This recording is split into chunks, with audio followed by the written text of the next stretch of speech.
It's John Pollock here alongside Jimmy Korderas. We're heading into the Royal Rumble, the 29th anniversary of the Royal Rumble, despite what anyone else will tell you about it being the 30th anniversary, which would be next year, which would coincidentally be 30 years after the 1988 Rumble in Hamilton. Well, it's kind of like Common Core math. It's hard to figure out. I haven't figured out how they come up with those numbers, but...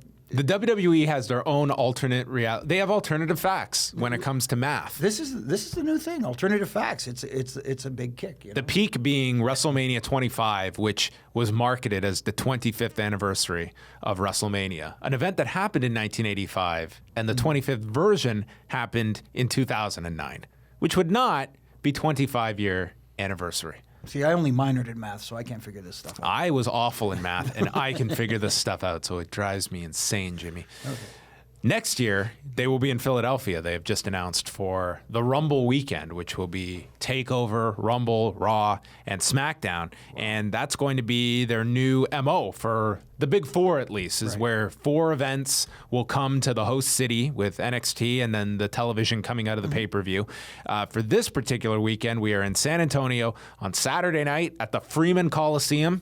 Wow. Do you have any memories of the Freeman Coliseum, Jimmy? Yeah, that before they renovated, what an old kind of like, it was almost like a barn. I went to the AT&T Center for I think it was a SmackDown or a Raw a few years ago, and we're walking there, and all of a sudden I see this little thing, like in the shadow of the AT&T Center, and I look closer, I'm like, that's the Freeman Coliseum. Yeah, in the middle of nowhere. It's like the AT&T Center has like a... Is that it? The AT&T Center is San Antonio? They changed the name. Anyway, the main arena in San Antonio. It's got like this little brother next to it, and it's the Freeman Coliseum, which is where the 94 Survivor Series was. Actually, I do have a memory from the old Freeman Coliseum. And see, it's funny how you forget a ton of stuff, but every once in a while, a little something comes back. I remember... at the end of a match, taking the Doomsday device from the Legion of Doom. Oh, wow. But here was the thing, and Animal, thank you very much for being so nice. He, because he's the one who's lifting me up on his shoulders with Hawk coming off the corner with the clothesline. He says, are you okay doing the flip? And Jesus. I said, I've never done a back flip. I don't know. Well, he says, okay, I'll just go down with you and put you down. Thank you. Yeah. I was going to say, I was thinking like, it'll be fine. Yeah. He said, just tuck your head, and he went back with me. There is not a time I ever watched that move where the guy takes the flip that I don't wince. No. Because the landing was 50-50. And I remember... Broke Henry Godwin's neck. Yes. And I remember Jack Doan, who was refereeing at the time, had to take it at a different show. Oh. And he said... What was the scenario where you had to take this from... It was one of those deals where it was kind of like a screw ending. It was kind of like a dusty-ish finish, and the referee gets blamed for it. So they clear the ring, and then I don't know how you get your heat back by beating up a referee, but...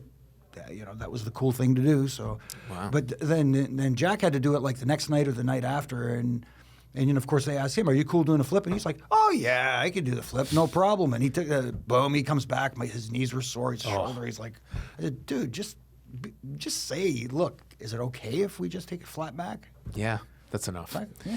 That's enough, Jimmy. Anyway. That's all. That would be me. I would be saying, you know what? How about you just deck me?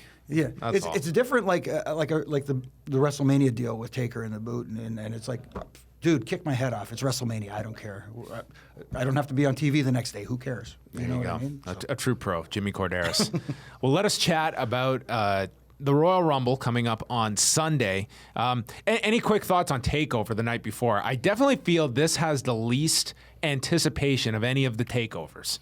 Yeah, I don't know. It just says it doesn't have that luster. I mean, coming into Toronto, of course, being here was a big plus for us because, being in Toronto and being Toronto guys. It's a brand that's in a transitional phase, you feel. Like Samoa Joe is kind of, from my understanding, it's probably pretty imminent that he'll be on the main roster. Mm-hmm. And they're trying to get Bobby Roode into place. Yes. They're trying to get the next set of women into their slots. And you're following what has been a very successful lineage in, the heavyweight division with the women. Mm-hmm. And it's a lot of new acts, like the Authors of Pain, for instance. So it's like a lot of these new introductory acts that they're still trying to get their feet under them at this point. Exactly, because you see these talents that are, like you said, imminent for the main roster. You take your Samoa Joes, who I don't know why he's not there already. Guys like Shinsuke Nakamura, why he's not there already. People could make those arguments. But obviously those guys are ready to, I hate to use the word graduate because these guys, are more than ready. And Asuka, of course. So it's almost like a rebuilding phase for them. Yeah. You talked about Bobby Roode, who's, again, another guy who would fit perfectly into the main roster, but maybe for now his position would be better suited to help elevate other talent, in NXT. Same with the women, like Asuka's doing with the women right now. In the tag division, same thing. You got the DIY guys who are great. The Revival looks like they're ready to make the jump. I think that could be a sleeper. I think the Authors of Pain are, listen, they're definitely at beginner stages. I mean, they haven't been doing this a whole long length of time. But I feel with Ciampa and Gargano, I think that match could surprise some people. I totally agree because, Ciampa and Gargano are just that good. And for me, they're the guys that embody the new direction that the NXT goes to appease this audience. It's like that combination of, like I've said before, old school and new school done in a way where you combine the two and it works as opposed to going full bore one way or full bore the other. Yeah. Do you see this being successful, this kind of idea of doing like 4 events in a city beyond WrestleMania? Like they've kind of been doing it the last few years with SummerSlam, with the exception of SmackDown. Now they're adding SmackDown to the whole package. Like if you were just a fan and were interested in traveling to the Royal Rumble, first of all, would you be interested in traveling for the Rumble when WrestleMania is coming up? And looking at, next year, there's going to be 4 events to go to. Is that asking a lot of a city, or do you think there's enough fans out there that they will travel once or twice a year and take in all these shows? That's going to be the challenge. I mean, like you said, you could see it for WrestleMania because that is their Super Bowl. It is the event of the year for everybody to go. Royal Rumble, although SummerSlam is billed as their second biggest show of the year, it works for SummerSlam because it's spaced out far enough from WrestleMania where people can make the 2 shows. I think Royal Rumble is more of a challenge because it's so close, like you said, to WrestleMania, John, that it's only like really 2 months apart, give or take. Because neither of these shows, according to Dave Meltzer, neither TakeOver or the Rumble, it's a much obviously bigger venue, but neither sold out. Right. So it's, if we're to fast forward to next year, you're tacking on Raw and SmackDown. It's hard to get. It depends on the city. Toronto did very well. Yes. Toronto did very well for TakeOver, Survivor Series, and Raw. So you had 3. And then going to Ottawa. But you got to remember, too, Toronto being the 4th or 5th largest market in North America, obviously largest in Canada, but largest, 4th or 5th largest in North America. And you go to a place like Philly where you have that whole eastern corridor where you can draw from, where people can easily drive, which is a big deal. I mean, like when you go down to Texas, now you've got people who have to book flights to get down there, which makes it a little more challenging, especially if you want to do more than 1 event a year. Like when I say 1 event, I don't mean like just go for the takeover. I mean like for the entire weeks of events. So, it's going to be a challenge depending. Like if you do it in California, it could be easier because of logistics. Again, like you said, John, I think it's very dependent on the city. The Royal Rumble match itself, this has been one of the better promoted Rumble matches just in terms of how many names they have in here, different scenarios you can go in. Starting just from that point, Jimmy, I mean, where is your level of interest? Because there's the typical years where you look at 1 or 2 guys, you kind of know the direction. And for this one, you can make arguments for a bunch of different scenarios on Sunday. Absolutely. And you can make an argument for each brand. I mean, you can make an argument for somebody from SmackDown winning the Royal Rumble. You can make an argument for somebody from Raw winning the Royal Rumble. You've got a lot of big names in this Rumble, including The Undertaker and Goldberg and Brock Lesnar. And, of course, a lot of emphasis on Braun Strowman. Also, you got to think about the guys who, as of right now, are not in the Rumble. The Seth Rollins, the Roman Reigns, the Jason Jordan. There you go. You're going to have guys in there who you. Nothing against Jason Jordan. I like the guy. I think he's very talented. But when you look at guys that are on the lower end of, this guy's got no chance winning the Rumble. Unfortunately, he fits in that category. But you have to. When you have to fill out 30 spots, you can't fill out all the remaining spots with surprise returns there's years that the Royal Rumble can really be an indictment of the depth on your roster. Like there's years where you'll just see, wow, there is some depth problems here when you're also taking out key guys for your title matches on the card as well. This is not one of those years, in my opinion. So as of now, we have 8 slots open. I would imagine 1 or 2 of them, probably some surprises, maybe an NXT call-up. The one that everyone expects is Ty Dillinger at number 10. You do not want to see this happen. I may be the only guy on the planet that doesn't want to see this. Why is that? And it's because you've seen already that this 10 chant is taken over when guys are outside the ring and the referee's trying to count and they just keep counting. Yeah, I hate 10, that. Which drives me insane. And you got to remember, it could be detrimental to the match. If the guys can't hear the referee's count, it could screw up a match. Thank you very much, guys. Thinking like a referee. Yeah, exactly. But at the same time, if Dillinger debuts at number 10 and they get what they want and they get to do their 10 chant, my concern is that 10 chant is going to overtake the Rumble match itself, and take on its own entity, and then just regardless of what happens the rest of the match, everybody's going to be focused on chanting 10. And sorry, I like Ty Dillinger. I think he's very talented. He's not winning the Rumble, guys.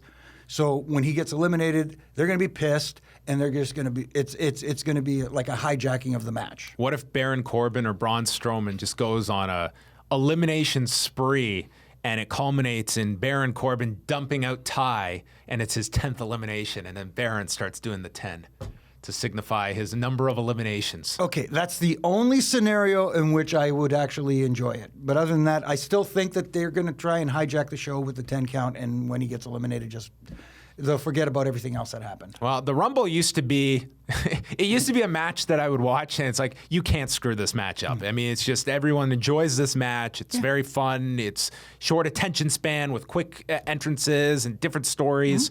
Then 2014 happened, and then 2015 happened. I don't think we really got any major issues last year, but those 2 years, the Rumble was terrible. I think just with...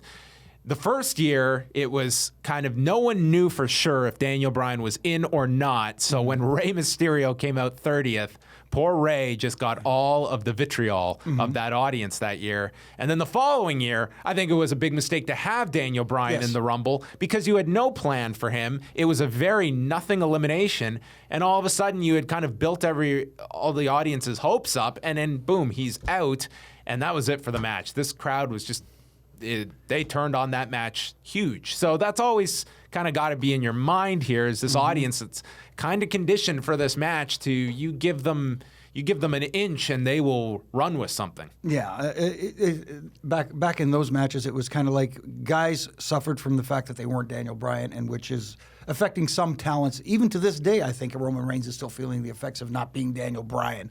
But going back to the Ty Dillinger thing, can you imagine if somebody else, or maybe even if Baron Corbin comes out at number 10 and just stands and looks at the crowd and almost like you were expecting maybe, and does this a little bit and then just gives them the old, whatever. Well, that's the other idea, too, is that someone comes out 10, gets a ton of heat, and then Ty is 11 or something like that. I think there's a pretty decent chance we see Ty on Sunday. Probably. I mean, it's kind of... There's no better opportunity if you're going to bring this character up than now. It's kind of right there on a platter for you to benefit from. Looking at your options, let's start on Raw, first of all. You mentioned those names. We do know Bill Goldberg is signed on at least through WrestleMania, expected to work on the Fastlane pay-per-view. Brock is not advertised at this point for that February pay-per-view. Right. If you're going for the Raw side, is Lesnar the most viable pick on the Raw side? Is there the outside possibility of a Braun Strowman, for instance, on Raw? Who, if you're narrowing it down on the Raw end, who would make the most sense for you? From a logical standpoint, I don't think Braun Strowman, even though he's being touted as the next big thing, I don't think he's ready for that spot at WrestleMania. He's nowhere close to being ready. I think another year of seasoning for him would be greatly beneficial. Look what this 1 year has done for him. This guy was barely television ready last year, maybe not even. And this year, I mean, a remarkable handling of this character. And to his credit, what he's been given, he's held up his end of. And continued for one more year, I think would just make him that much of a bigger deal. Does he go on to main event? Because WrestleMania, even though they say main event WrestleMania, there's pretty much probably five main events. 5 main events. So yeah, that's debatable. But on the Raw side, all those are viable options. I don't see. I think Brock Lesnar and Goldberg are probably slated for WrestleMania for their blow off or whatever you want to call it. So I don't see either one of them. I like Chris Jericho. Yeah, of course. I like Chris Jericho from the Raw side because we're expecting that implosion with him and his best friend. Which they've almost made no mention of the last few weeks that this guy's even in the Rumble. Right. And maybe that's by design, the idea that you've kind of forgotten about it. He's so attached to the shark cage.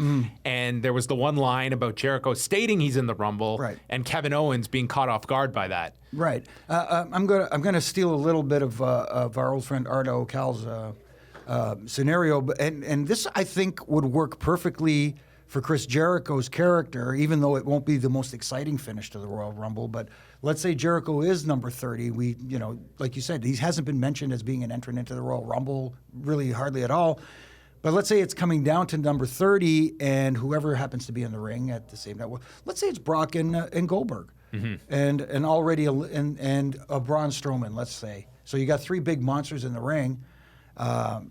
Jericho's number 30.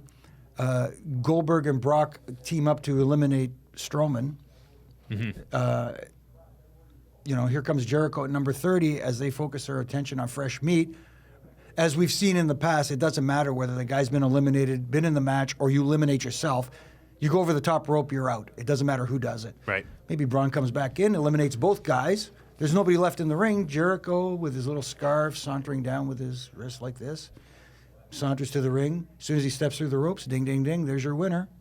Chris Jericho goes on to WrestleMania to face Kevin Owens, but on Raw the next night, he just brags about how he defeated 29 other guys to become the number 1 contender. It just kind of fits. Not exciting, but kind of fits that character. Jericho would certainly be probably the best option on Raw. Over on SmackDown, you have less options, but maybe more realistic one if you're looking at Bray Wyatt, Randy Orton. Those would be. Is there anyone else on SmackDown? If a SmackDown guy is going to win this, do you narrow it down to those 2? I would, but I would lean more towards Bray Wyatt. I mean, everybody's been expecting big things from Bray Wyatt for the past several years. Obviously, WrestleMania matches against The Undertaker, against John Cena. Last year, he got beat up by 3 legends. So he's always been in a prominent role at WrestleMania, and everybody's been waiting for that breakout moment. And it seems like he's heading in that direction. So for me, out of those guys at least, he seems like a logical choice. And that's being said, given the fact that the next month we do have an Elimination Chamber match. With the title being defended. Defended, so... which means you don't need to use that chamber to create your WrestleMania contender, which tells me the Rumble brings you the SmackDown title contender. Right, and maybe it is a John Cena because maybe he doesn't, we'll get to it later, but maybe he doesn't win the match against AJ Styles and ends up getting inserted into Royal Rumble. Like you said, 8 slots remaining. All possibilities. Do you have any desirable surprise entrant, Jimmy? Anyone that would make sense to you? Right now? Because usually they don't have any rhyme or reason. They're just someone that hasn't been on TV for a long time. I hope it's... I like the ones where you pick someone that, we've seen the Jim Duggan Rumble spot enough times. I don't need to see that one again.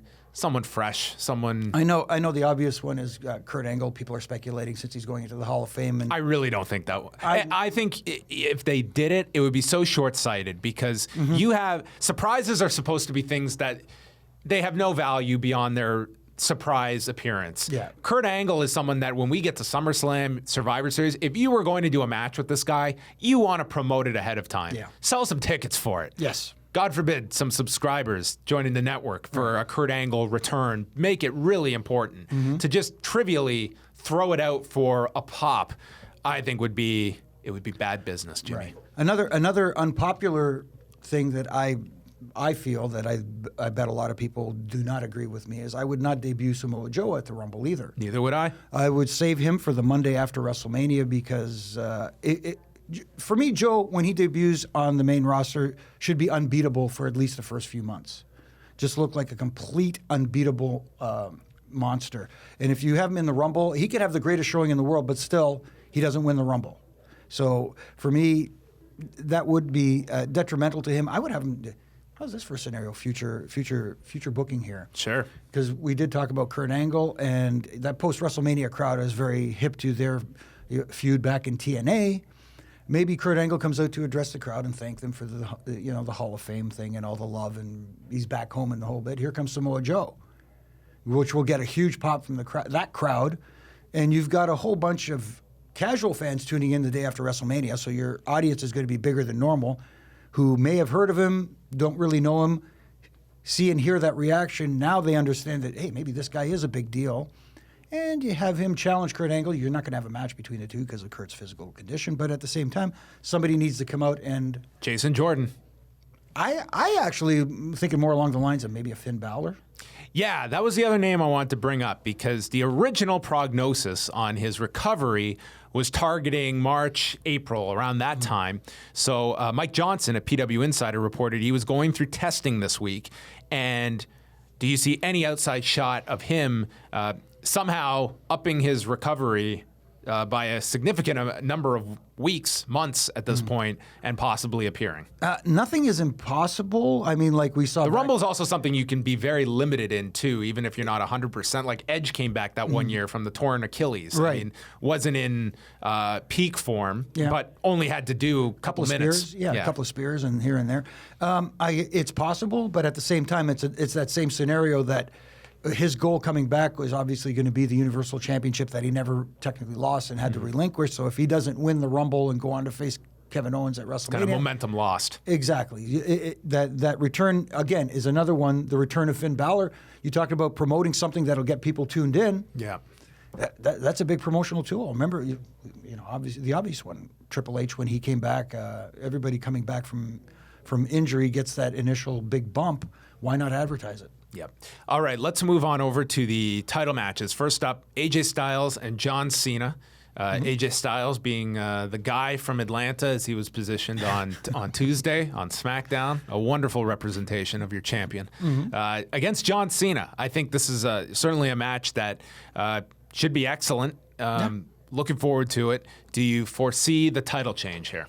No, I think this is going to be one of those situations where where AJ Styles has John Cena's number. And I know that... I hope so, because after Tuesday, I can't imagine any other outcome without AJ just coming out of this.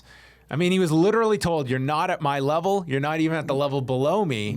I have let you be champion. Right. Negating the SummerSlam outcome completely. Absolutely. So for me, I would much rather see AJ Styles retain in this thing and just be the cocky... a-hole that he can be as champion. He needs that promo. He needs that big win coming out of this and bragging about it. I told you so. And maybe that sets up him losing it at the Chamber.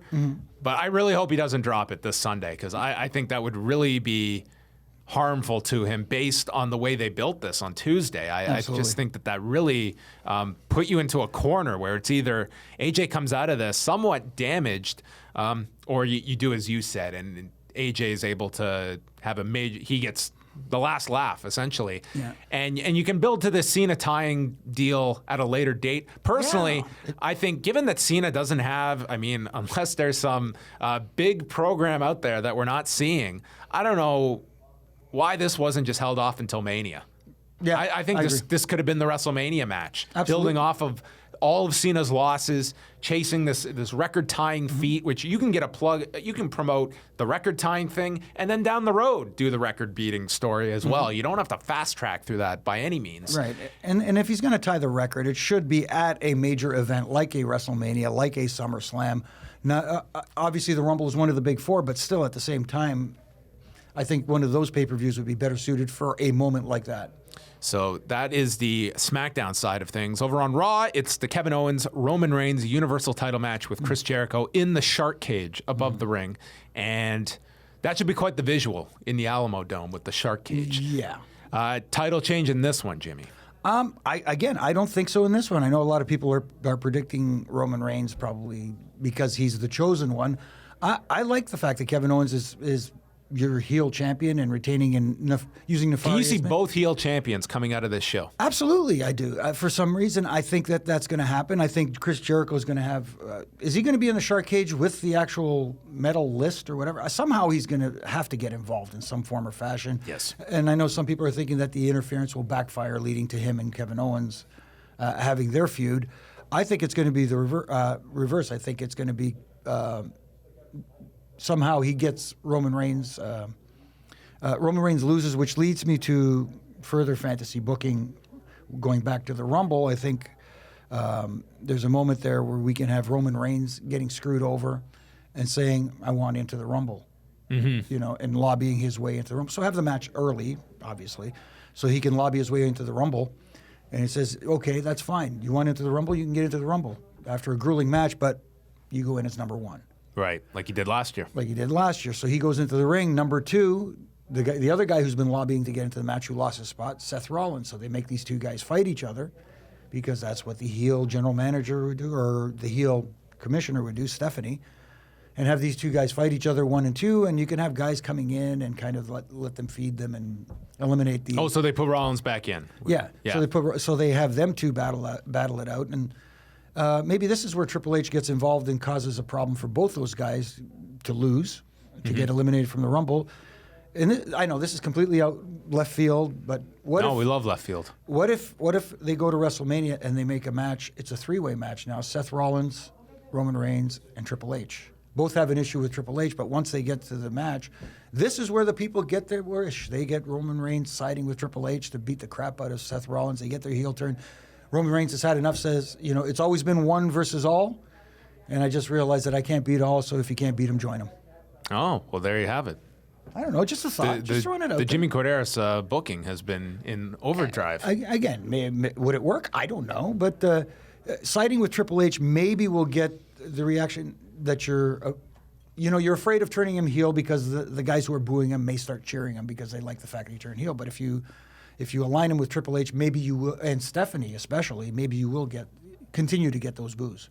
Quickly here, Charlotte and Bayley. I don't think this is the time for the title change. I think they will continue that on, and I think Bayley could still be in the title picture come WrestleMania. Maybe you involve Sasha then in the program, and that's you're following up on the 3-way they did last year at WrestleMania. This year, it's Bayley in the same spot Becky was.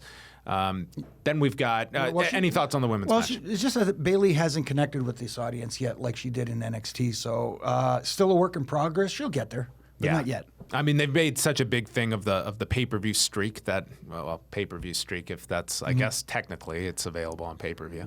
So nonetheless, I imagine Charlotte leaves with the title somehow through nefarious means. And then rounding out the show, we have the 6-woman tag that they just announced with Alexa Bliss, Mickie James, and Natalya against Brie Bella, Naomi, and who am I forgetting? Nikki Bella. Nikki Bella with Naomi. And Becky Lynch. Oh, my goodness. There we go. Yeah. We've got that. Sasha Banks, Nia Jax on the kickoff, and then Sheamus and Cesaro against Karl Anderson and Luke Gallows with 2 referees at ringside, Jimmy. Why are there not 2 referees for every match? Well, then it's very challenging for the heels to cheat if you have 2 referees for every match, unless you're in Mexico, where they have 2 referees for tag matches. Yep. But one is a technical referee and the other one is a rudo. Yeah. So you got heel and babyface referees in Mexico, where they used to do it in Quebec. Actually, the Quebec Athletic Commission used to mandate that all tag team matches have 2 referees. Well, yeah, that could have played a big difference at the Survivor Series in '97. Yeah, no kidding. Could it have not? Yeah, but it was. Earl's calling for the bell, but wait a minute. Yeah, Jimmy Korderas is on the floor. I didn't hear any submission. I didn't hear it. Changes history, Jimmy. What are you talking about? Then I get clotheslined by Earl, and he runs to the car, and that's it. And you're left without a ride. Yeah, exactly. And Neville, Rich Swann. Is this the time to put the title on? Neville's been outstanding. Yes. He's been great. I don't know if you go to put the title. The only reservation I have is that on this show, this will be totally forgotten after 6 hours. Mm-hmm. So maybe you want to get some further legs out of this chase by Neville. But, I mean, geez, this guy is the focal point of the Cruiserweight division, so I will have no qualms if they put the title on him this Sunday. Yeah, it's been a challenge for the entire Cruiserweight division to again, there's a connection with the audience. But people have been dying for the Cruiserweights, but I don't know if it's because of the presentation of the cruiserweights that they haven't connected. They're just not familiar with the talents. They weren't introduced. Like, they introduced a whole bunch of them at once and not, like, brought them in one at a time or whatever. But you're right. Neville has been the shining star. You know, him, Brian Kendrick. Thankfully, he hasn't been one of the shining stars. Yes, good. Which I don't think will be two of the entrants in the Rumble. And even if they are, you know, fodder. But anyways, definitely Neville is the star right now of the Cruiserweight division. And the title needs to be on him, whether it needs to be on Sunday. I don't think it's necessary to put it on him on Sunday, but maybe. And even Raw still has a pay-per-view before WrestleMania. I mean, so what is it, Fastlane? We got Fastlane in March and Elimination Chamber 2 weeks later. Yeah, so they're pay-per-views after pay-per-views, so there's still time to put the title on Neville. So, final thing, are we going to get our Mil Máscaras tribute spot at the Alamo Dome for an elimination, self-inflicted? Self-inflicted elimination? Ooh, who could that be? R-Truth accidentally eliminates himself. I could see it because he thinks he's in Dallas. Yeah, he could have thought. He thinks it's WrestleMania and not the Royal Rumble. Yeah. And doesn't realize that he just eliminated himself at the wrong event. Or little Jimmy makes a return and eliminates R-Truth. Now we're getting into territory I do not want to venture to. Right. The Royal Rumble is coming up this Sunday. It starts really early. The kickoff is at 5 o'clock Eastern time. It's going to end somewhere around 11 o'clock. That is 6 hours for people that minored in math like Jimmy Korderas. So your answer is more at 11 p.m. with The Law, live audio wrestling, 2 hours to dissect 6 hours worth with Jason Agnew, Dan Lavransky, and myself. You can listen on TSN 1050 Toronto, TSN 1410 Vancouver, and on the website at liveaudiowrestling.com. And if you're watching this on our YouTube channel at youtube.com/liveaudiowrestling, you can leave your comments below. Who do you think is winning the Rumble? Who do you think will be some of the surprise entrants? And who will be the champions coming out of the Rumble? He believes Kevin Owens and AJ Styles leave with the title. Do you disagree with one Jimmy Korderas? TL Hopper. TL Hopper. Yes. Wow. Could you imagine that? As Uncle Cletus or as TL Hopper? No, TL Hopper. He's got to come out with the plunger. That's true. Yeah. I don't think we're going to get the three faces of Foley? Dirty Boy, the dirty white boy, dirty white Tony boy. Anthony. That's right. That's right. So go to liveaudiowrestling.com for all your news, and we will be back next week reviewing the Royal Rumble.